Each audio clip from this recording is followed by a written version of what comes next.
کہ بعض اوقات نظر سامنے کوئی آئے تو اس وقت لگتی ہے، اور بعض اوقات تصویروں وغیرہ پر بھی لگتی ہے. یعنی آج کل آپ دیکھیں کہ کتنا یہ رواج عام ہو گیا ہے، شادی ہوئی، شادی کی تصویریں فیس بک پر ڈال رہے ہیں، پوری دنیا دیکھ رہی ہے، اور کون کس نظر سے دیکھ رہا ہے، کس حسد کے ساتھ دیکھ رہا ہے. پھر اسی طرح یہ کہ بچہ پیدا ہوا، پہلے دن کی بچے کی تصویریں ڈال دیتے ہیں، اور وہ ابھی معصوم سا بچہ ہوتا ہے، اس کے اوپر تو ابھی کوئی پروٹیکشن کی لیئر بھی نہیں ہوتی، تو اس کو اسی طرح اثر ہو جاتا ہے. بعض اوقات اس میں خوشی سے بھی لگ جاتی ہے نظر، بعض اوقات یعنی ضروری نہیں ہوتا کہ حسد کی وجہ سے ہی لگے، دشمنی کی وجہ سے ہی لگے، بعض اوقات خوشی یا تعجب کی وجہ سے بھی. یعنی انسان کسی چیز کو دیکھتا تو حیران ہو جاتا ہے، جیسے ہم کہتے ہیں واو کیا ڈریس ہے، کیسا گھر ہے، کیسا میک اپ ہے، کیسی جیولری ہے، کیسی ارینجمنٹ تھی، فلاں چیز فلاں چیز. تو اس سے یہ کہ یہ نہیں ہوتا کہ کوئی بری نظر سے انسان دیکھ رہا ہوتا ہے، وہ خوشی کی نظر سے ہی دیکھ رہا ہوتا ہے. اسی لیے آپ نے دیکھا ہوگا کہ بعض اوقات ماں کی نظر اپنے بچے کو بھی لگ جاتی ہے، حالانکہ وہ حسد نہیں، پیار کی نظر ہوتی ہے. تو اس کے لیے بھی ضروری ہے کہ انسان جب اپنے گھر میں داخل ہو، اپنے بچوں کو دیکھے، اپنی نعمتوں کو دیکھے تو ماشاء اللہ پڑھے. اب آپ دیکھیں کہ ہمارے معاشرے میں کتنا عجیب ہے نا، ٹرک کے پیچھے تو لکھا ہوتا ہے حاسد کا منہ کالا، رکشے کے پیچھے لکھا ہوتا ہے، فراری کے پیچھے کوئی نہیں لکھتا. اب آپ دیکھیے کہ رکشے کو نظر لگے گی، کون لینا چاہے گا رکشا؟ دیکھو فراری کو تو لگ سکتی ہے نا نظر. بعض لوگوں نے کالے پراندے لٹکائے ہوئے ہوتے ہیں، کسی نے جوتا لٹکایا ہوا ہوتا ہے، کسی نے ہنڈیاں کالی الٹی کر کے رکھی بھی ہوتی ہے. اس طرح کے عجیب و غریب کام کرتے ہیں. تو یہ چیزیں پروٹیکٹ نہیں کرتی. بعض لوگ کالا تل لگا لیتے ہیں، کچھ بچے بےچارے بڑے سامنے ہوتے ہیں تو ان کو بخل آٹے کا لگانا چاہیے تھوڑا سا کنٹراسٹ تو نظر آئے. تو یہ تل لگانے سے بھی کوئی فائدہ نہیں ہے. اور اسی طرح کچھ لوگ یعنی کہ دلہن کو تیار کر کے کوئی ایسی چیز بیچ میں ڈال دیتے ہیں کہ وہ اس کی خوبصورتی ماری جائے، تو اس سے بھی فائدہ نہیں ہوتا. نظر کا لگنا جو ہے وہ برحق ہے. نبی صلی اللہ علیہ وسلم نے فرمایا العین حق، نظر لگنا برحق ہے. نظر بد بھی حسد کی وجہ سے پیدا ہوتی ہے، اور نظر بد جو ہے وہ ایک طرح سے اس کو تیر کہا گیا. یعنی جس طرح فزیکل تیر ہوتے ہیں، ایسے ہی جو حاسد جس کے دل میں بغض اور شر ہوتا ہے، اس کی نگاہوں سے کچھ ایسی ریز نکلتی ہیں جو جا کر اس شخص کے اوپر اٹیک کرتی ہیں جس سے وہ حسد کر رہا ہوتا ہے. اگر محسود جو ہے یعنی جس سے حسد کیا جاتا ہے اس کی پروٹیکشن ہو چکی ہو، جیسے نماز کے ذریعے، دعاؤں کے ذریعے، اذکار کے ذریعے، اور خاص طور پر معوذتین جو ہیں قل اعوذ برب الفلق، قل اعوذ برب الناس، اس کے ذریعے، تو پھر وہ تیر جو ہے وہ وہیں جل بھن جاتے ہیں، وہ اثر نہیں کرتے. لیکن اگر وہ شخص نعمتیں پا کر اللہ کا شکر گزار نہیں، اپنی عبادت کا دھیان نہیں رکھتا، تو وہ تیر جو ہے اس کو جا لگتے ہیں، اور پھر ایسی بیماریوں کا سبب بن جاتے ہیں جن کا ریزن پتہ نہیں چلتا، اور انسان مسلسل تکلیف میں مبتلا رہتا ہے. پھر اسی طرح نبی صلی اللہ علیہ وسلم نے فرمایا کہ ہر نعمت والے سے حسد کیا جاتا ہے. تو جب تم اپنے کو منصوبے بناؤ تو رازداری سے کام لو. یہ نہیں کہ پوری دنیا میں اس کی شہرت کر دو کہ میں یہ کرنے والا ہوں، میں یہ کر دوں گا، میں وہ کر دوں گا. جب انسان کچھ کر لے پھر اس کے بعد تو سب کے سامنے آ ہی جائے گا، اور اس وقت تک وہ کام ہو بھی چکا ہوگا. پھر اسی طرح حدیث سے یہ بھی پتہ چلتا ہے کہ انسانوں کی موت کا سبب بھی نظر بن سکتی ہے. رسول اللہ صلی اللہ علیہ وسلم نے فرمایا اللہ کی قضاء اور قدر کے بعد نظر بد ہی میری امت کے اکثر لوگوں کی موت کا سبب بنتی ہے. یعنی بہت سے لوگوں کو بظاہر کوئی بیماری نہیں ہوتی، اچانک کوئی ہارٹ اٹیک ہو جاتا ہے، اچانک کوئی برین ہیمریج ہو جاتا ہے، اچانک ہی کوئی مصیبت آ جاتی ہے، تو اس کے پیچھے بھی نظر بد ہو سکتی ہے. اسی طرح جانوروں کی موت کا سبب بھی بن سکتی ہے. نبی صلی اللہ علیہ وسلم نے فرمایا نظر بد آدمی کو قبر میں اور اونٹ کو ہانڈی میں پہنچا دیتی ہے. یعنی بعض جانوروں کو جب نظر لگتی ہے تو تڑپ اٹھتے ہیں اور کھڑے کھڑے گر کے ختم ہونے لگتے ہیں، تو ان تک بھی یہ اثرات پہنچتے ہیں. تو نظر بد کا ایک سبب جو ہے وہ حسد ہے. اور پھر اسی طرح یہ ہے کہ دونوں کے واقع ہونے کی جگہ جو ہے، یعنی حسد دل میں ہوتا ہے اور پھر دل سے نگاہ تک اور زبان تک آتا ہے. اور بعض اوقات نگاہ سے انسان دوسرے کو نقصان دیتا ہے اور بعض اوقات زبان سے دیتا ہے. یعنی حاسد جو ہوتا ہے وہ بیٹھ کے دوسرے کی چگلی غیبت کہیں نہ کہیں کچھ نہ کچھ کرتا ہی چلا جاتا ہے. پھر اسی طرح آپ دیکھیں کہ انسانوں کی نظر بھی لگتی ہے اور جنات کی نظر بھی لگتی ہے. یہ بھی ہمارے دین نے ہمیں بتایا ہے.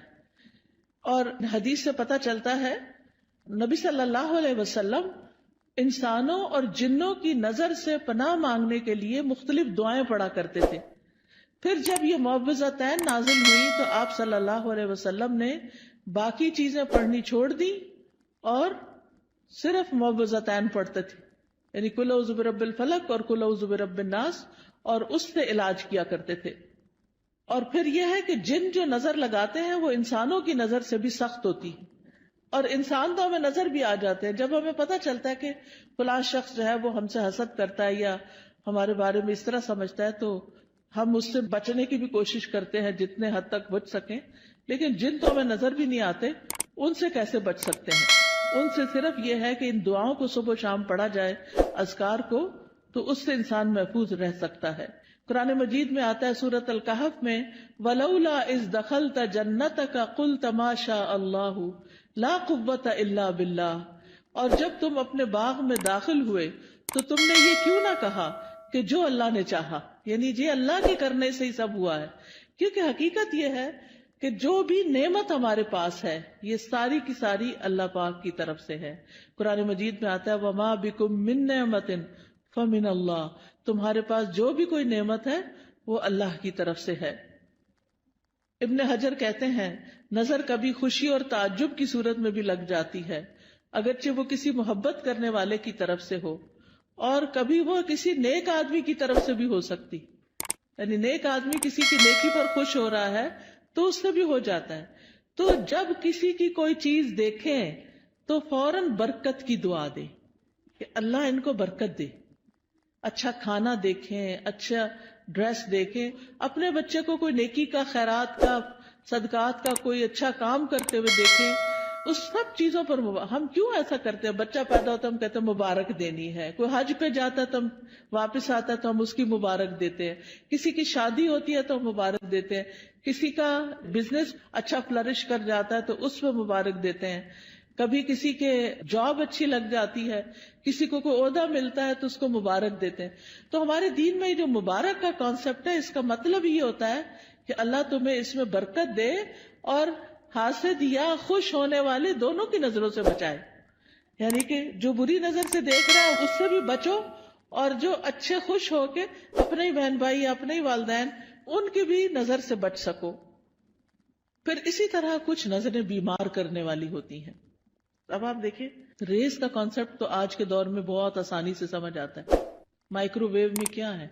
ویوز ہی تو ہیں، ریز تو ہیں، وہی تو اس کھانے کو گلا کے پکا کے جلا بھی دیتی ہیں. کوئی آگ تو نہیں لگی ہوتی مائکرو ویو کے اندر، یہ کیا چیز جلاتی ہے؟ ریز ہوتی ہیں. اسی طرح آپ دیکھیں ہمارے یہ ٹیلی فون وغیرہ ہیں، ان کے اندر سے بھی ریز نکلتی ہیں. تو اگر نان لیونگ تھنگس کے اندر سے ریز نکل رہی ہیں تو لیونگ تھنگس کے اندر سے بھی ریزز نکلتی ہیں. انسانوں کی آنکھوں سے بھی ریزز نکلتی ہیں، ان کے بھی اثرات ہوتے ہیں، اور وہ بعض اوقات دوسرے کی روح کو بیمار کر دیتے ہیں.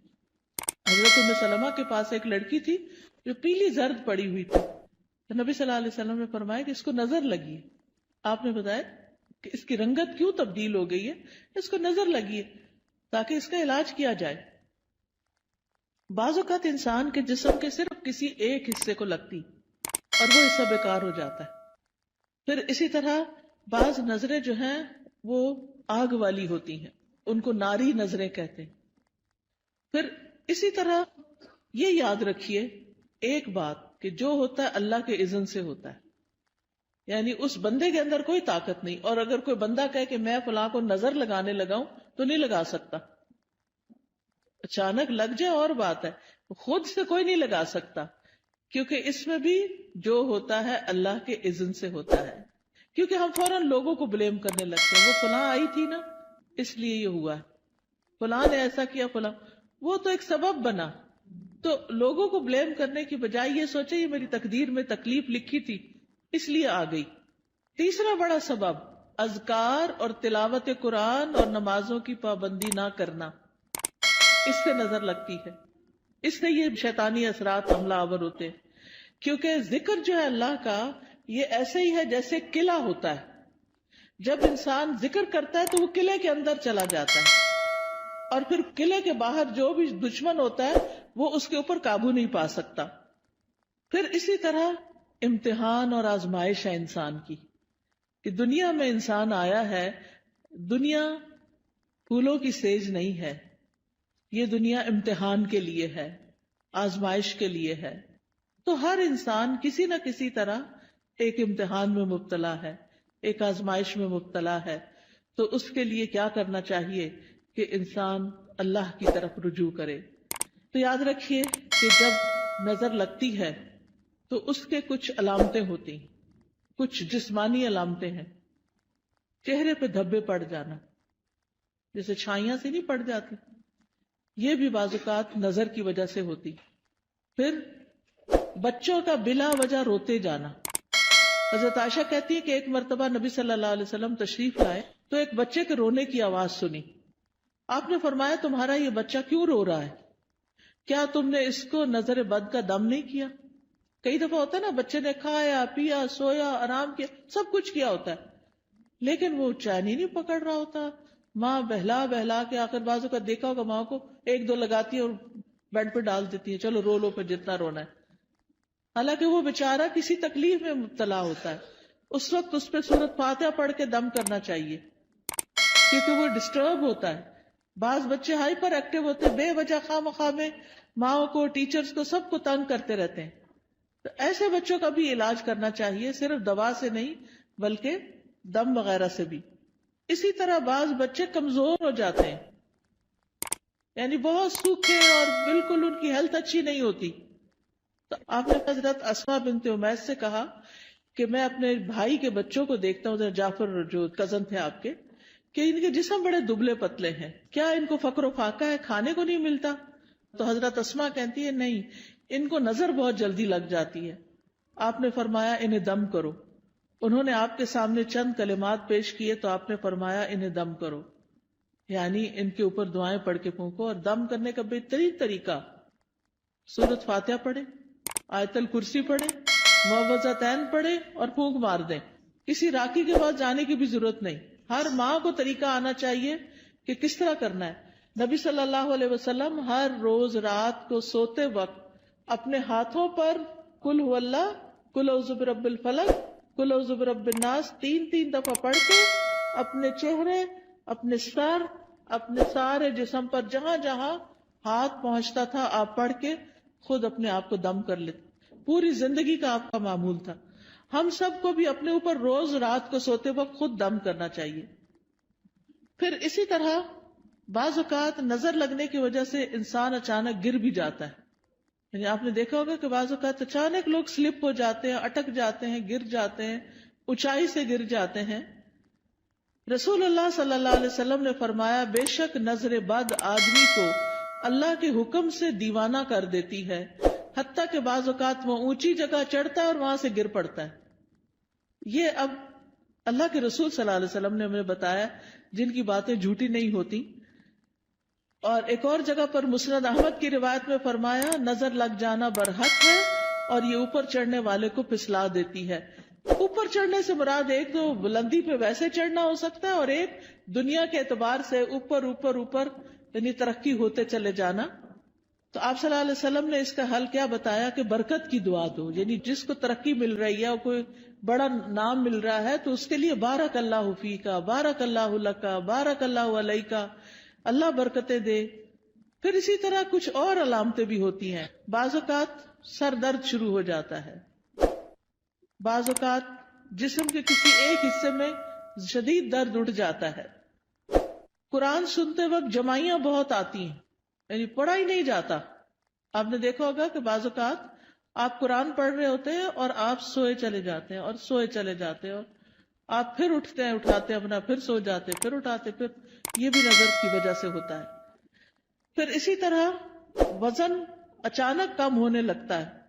بعض اوقات ذہنی پراگندگی بڑھ جاتی، کوئی بات سمجھ نہیں آتی، بچہ پڑھائی پہ فوکس نہیں کر پاتا، کبھی کھانے کی خواہش ختم ہو جاتی ہے، کھانے کو دل نہیں چاہتا، بھوک نہیں لگتی، کبھی ذہن میں چیز حفظ نہیں ہوتی، حافظہ خراب ہو جاتا ہے، کبھی پسینہ بہت زیادہ آنے لگتا ہے اور اس کی اسمیل بھی بہت عجیب ہو جاتی ہے، پھر اسی طرح نیند کم آتی ہے، زیادہ تر لیٹ کے بھی ایسے لگتا ہے جیسے جاگ رہے ہو، اور رونے کا دل بہت چاہتا ہے، پھر کبھی کبھی انسان لوگوں میں نہیں بیٹھنا چاہتا، مجلسوں کو اوائڈ کرنے لگتا ہے کہ میں نہیں ملتا کسی سے، نہ کسی شادی میں جانا، نہ کسی سے ملنا، کوئی آئے تو گھبراہٹ شروع ہو جانا، مہمانوں کا نام سنتے ہی پریشانی لاحق ہو جانا، تو یہ بھی چیز اس میں آتی، حالانکہ اس سے پہلے کبھی ایسا نہیں ہوا تھا۔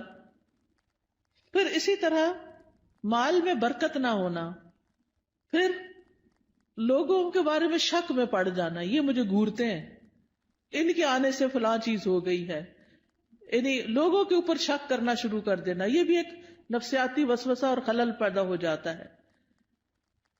اب سوال یہ پیدا ہوتا ہے کہ کیا نظر سے بچنا ممکن ہے؟ جی ہاں، نظر سے بچنا ممکن ہے۔ اس کے لیے سب سے پہلے اللہ پہ بھروسہ کرے، اللہ پہ بھروسہ کرے، اور اس میں آپ یہ سمجھیں کہ کوئی مجھے نقصان نہیں دے سکتا جب تک اللہ نہ چاہے، پورے کانفیڈنٹ ہو جائیں، شک اور وہم کا شکار نہ ہو، شک پڑنے بھی لگے تو کہیں حسبی اللہ و نعم الوکیل، دل بڑا رکھے۔ دوسری بات یہ کہ اللہ کی پناہ لیں، یا اللہ تو مجھے پروٹیکٹ کر، مجھے اپنی حفاظت میں لے لے، مجھے اس شر سے بچا لے۔ رسول اللہ صلی اللہ علیہ وسلم نے فرمایا، اللہ تعالیٰ فرماتا ہے میرا محبوب بندہ اگر مجھ سے مانگتا ہے تو میں اسے دیتا ہوں، اور اگر وہ کسی شیطان یا دشمن سے پناہ مانگتا ہے تو میں اس کو محفوظ رکھتا ہوں۔ تو اللہ تعالیٰ اپنی حفاظت دیتا ہے، تو اس لیے حفاظت کی دعائیں پڑھتے رہیں۔ تیسری چیز، نعمتوں کو چھپا کے رکھیں، اور خاص طور پر نئی نئی چیزوں کو فیس بک پہ مت پوسٹ کریں صرف لائکس لینے کے لیے۔ اب آپ دیکھیں کتنی لائکس ہوگی، پھر تھوڑی تھوڑی دیر بعد سٹیٹس چیک کرنا، اب کیا ہو رہا ہے، اب کتنے کمنٹ آئے ہیں، کیا ہو رہا ہے۔ ان چیزوں سے حاصل کچھ نہیں، کوئی فائدہ نہیں۔ دیکھیں اپنی زندگی جئیں، لوگوں کے لیے نہ جئیں، دکھاوے والی زندگی نہ جئیں، اس لیے کہ دیکھنے والے سارے خوش کوئی نہیں ہوتے، زیادہ تو اس میں سے جلتے ہیں، اور کوئی اگر خوش ہوتا بھی ہے تو وہ ہمیں تو نہیں پتا چلتا نا کہ کیا ہوا، ہمیں وہ کیا فائدہ دیتا ہے، تو اس لیے دکھاوا کرنے سے بچنا چاہیے۔ پھر اسی طرح اگر کسی شخص کے بارے میں آپ کو یہ پتا ہو کہ اس کی نظر لگتی ہے، یعنی تجربے مشاہدے سے بار بار تو انسان پھر حاسد سے بچ کے رہے، اور کوئی بھی اچھی چیز دیکھ کر برکت کی دعا دے، اپنے آپ کو ہی دے، اور پھر جب لوگوں کے بیچ میں جانے لگے تو معوذتین آیت الکرسی پڑھ کے نکلے۔ مال میں سے کچھ اچھا لگے تو ماشاء اللہ لا قوت الا باللہ، پھر اگر مال کے علاوہ کچھ اور اچھا لگے تو بارک اللہ فیک۔ دنیا کی کوئی چیز اچھی لگ رہی ہے اور دل میں آ رہا ہے کہ اس کو کیوں مل گئی، تو سوچیں یہ تھوڑے دن کے لیے، تو انسان کے اپنے دل سے وہ جلن ختم ہو جائے گی۔ پھر اگر کوئی شخص بیمار ہو، مصیبت میں ہو، تو اس وقت دعا پڑھنی چاہیے، الحمدللہ الذی عافانی مما ابتلاک بہ وفضلنی علی کثیر ممن خلق تفضیلا۔ پھر اسی طرح شرکیہ کاموں سے بچنا چاہیے، یعنی کسی اونٹ کے گلے میں کوئی تانت باندھ دینا، کوئی تعویذ لٹکا دینا، آپ صلی اللہ علیہ وسلم نے ان کو کاٹنے کا حکم دیا، یہ چیزیں پروٹیکٹ نہیں کرتی، یہ شرکیہ عمل ہو جاتا ہے، اس سے بچنا چاہیے۔ کثرت سے اللہ کا ذکر کرنا چاہیے، کیونکہ ذکر جو ہے وہ ایک قلعے کی طرح ہے۔ پھر قرآن سے علاج کرنا چاہیے، کیونکہ قرآن شفا ہے۔ قل ھو للذین آمنوا ھدی وشفاء، کہہ دیجئے وہ ایمان والوں کے لیے ہدایت اور شفا ہے۔ وَنُنَزِّلُ مِنَ الْقُرْآنِ مَا هُوَ شِفَاء، اور ہم قرآن میں وہ چیز اتارتے ہیں جو شفا ہے۔ تو قرآن کی تلاوت، قرآن کو سمجھ کے پڑھنا، قرآن کی کچھ آیات کو پڑھنا جیسے آیت الکرسی وغیرہ ہے۔ سورۃ الفاتحہ سے علاج، اور سورۃ الفاتحہ میں خاص طور پر ایاک نعبد و ایاک نستعین پڑھے کہ اللہ صرف تیری ہم عبادت کرتے ہیں، صرف تجھ سے ہم مدد چاہتے ہیں، تو ہماری مدد کر۔ تو یہ توحید کا خلاصہ ہے، اور اس سے انسان کی اللہ تعالیٰ مدد فرماتے ہیں، یعنی سب سے بہترین وسیلہ توحید کا دے۔ اگر مرض زیادہ ہو جائے تو سورۃ البقرہ پڑھیں، تو آیت الکرسی پڑھیں، سورۃ فاتحہ پڑھیں، لیکن یہ جو ہم کالی مرچیں جلا کے اور ان کی دھونی دے کے اور اس طرح کے کام کرتے ہیں، یہ سنت میں کچھ ثابت نہیں ہے. پھر اسی طرح کوئی چیز گرے لگا کے باندھنی اور پہننی نہیں چاہیے، یہ بھی شرک میں شامل ہو جاتا ہے، یہ سحر کی ایک قسم ہوتی ہے. پھر اسی طرح سکینت والی آیات اور شفا والی آیات یہ سننی بھی چاہیے، اور پھر دعاؤں کے ذریعے اور دم کے ذریعے علاج کرنا چاہیے، لیکن شرکیہ دم سے بچیں. حضرت جبریل علیہ السلام جس دعا کے ساتھ نبی صلی اللہ علیہ وسلم کو دم کرتے تھے وہ دعا پڑھے، اور وہ کیا ہے؟ بسم اللہ ارقیک من کل شیء یؤذیک من شر کل نفس او عین حاسد اللہ یشفیک بسم اللہ ارقیک. یہ انشاءاللہ کتابیں آپ کو دیکھیں گے تو ان میں یہ دعائیں لکھی ہوئی ہیں، وہ آپ کو اگر زبانی یاد نہیں تو دیکھ کے بھی پڑھ سکتے ہیں. پھر اسی طرح ہر ناگہانی آفت سے بچنے کی دعا ہے، اللہم انی اعوذ بک من زوال نعمتک وتحول عافیتک وفجاءۃ نقمتک وجمیع سخطک.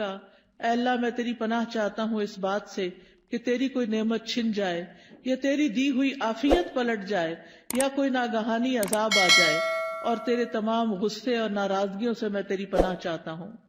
پھر بری تقدیر سے، دشمن کے خوش ہونے سے یا اللہ تو بچانا کہ ہمارے دشمن ہم پہ خوش نہ ہوں. پھر اسی طرح نظر لگنے کا ایک اور علاج غسل کرنا بھی ہے بیری کے پتوں سے.